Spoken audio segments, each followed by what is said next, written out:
Welcome to today's Pre-Market Explainer. Let's break down exactly what you need to know before the opening bell rings. Today's entire session hinges on a massive tug of war. We've got bullish tech momentum fighting against bearish macro headwinds. AI tailwinds are pulling aggressively on one side, while rising rates and oil drag heavily on the other.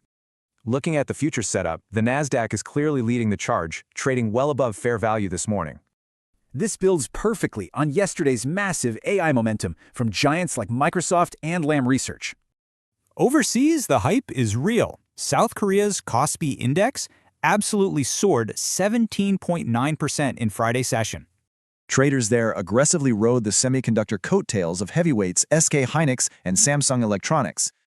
Back stateside, Amazon is carrying the load, reporting a massive 36.7% year-over-year growth for AWS. That's their fastest cloud growth in 18 quarters, guys, sending shares surging 11% right now. Japan's Nikkei also jumped 4%, catching that semi-rebound and breathing a sigh of relief over rates. By holding rates at 1%, the Bank of Japan successfully dodged a messy carry trade unwinding today. But it's not all green. Amazon's massive growth is battling Apple's totally disappointing fiscal Q4 revenue guidance.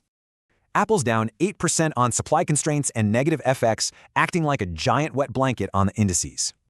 Luckily, the fallout is contained. The market knows Apple's issues are about supply limitations, not a lack of demand.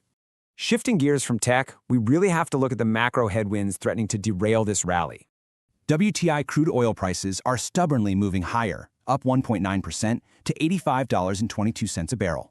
At the same time, the 10-year Treasury yield climbed 4 basis points. It's now sitting at 4.70%. Make no mistake, if these yield and oil moves persist, they could absolutely kill today's tech momentum trade. Yields caught further pressure from the Q2 Employment Cost Index, which unexpectedly rose 0.9%, inviting selling interest. Here's the big risk. Civilian wages are up 3.2%, but they're just not keeping up with inflation. Because wages lag inflation, the market is actively pricing in a serious drop in future discretionary spending. All right, let's quickly map out the economic timeline you need to watch for the rest of the morning. Brace for volatility around the 9:45 Chicago PMI release, followed immediately by the consumer sentiment reading at 10. So, with battle lines drawn between Amazon's strength and rising macro yields, who wins today's pre-market tug of war?